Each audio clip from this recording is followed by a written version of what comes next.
എത്തിച്ചേരാതെ മറ്റു ജോലികൾക്ക് പോയിട്ടുള്ളവർക്കും ആയിട്ടുള്ള എല്ലാവർക്കും, കുഞ്ഞു കുട്ടികളടക്കം എല്ലാവർക്കും നല്ലൊരു ഓണാശംസകൾ ആശംസിക്കുന്നു.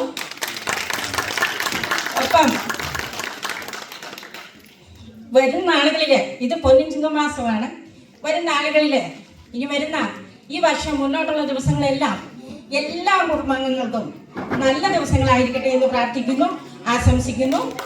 എനിക്ക് ഇവിടെ വന്ന് എത്തിച്ചേരാനും അതിനനുഗ്രഹിച്ച ഈശ്വരനോട് ഞാൻ പ്രത്യേകം നന്ദി പറയുന്നു.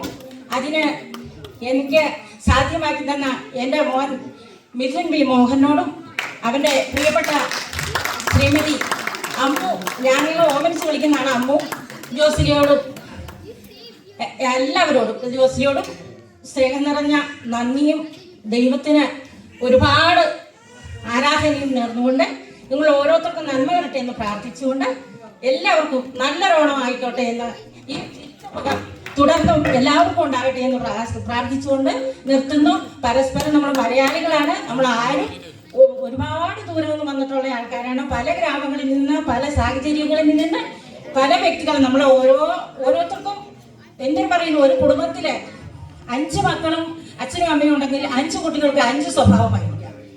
അതുകൊണ്ട് ഞാൻ പറയുന്നത് നമുക്ക് ഓരോരുത്തർക്കും, നമ്മൾ ഓരോരുത്തരും ഓരോ വ്യക്തികളാണ്, ഓരോ സ്വഭാവ രീതികളാണ്. എങ്കിലും ഞാൻ പറയുന്നു, നമ്മളെല്ലാവരും മലയാളികളെ പരസ്പരം ഒരുമയോടും ഒത്തൊരുമിച്ച് ഈ കാണിക്കുന്ന സ്നേഹം മുന്നോട്ടും കൊണ്ടുപോകണമെന്ന് ഞാൻ എൻ്റെ ഒരു അമ്മ എന്ന നിലയിൽ, ഒരു ഇത്ര പ്രായമായ ഒരു വ്യക്തി എന്ന നിലയിൽ ഞാൻ അപേക്ഷിക്കുന്നു.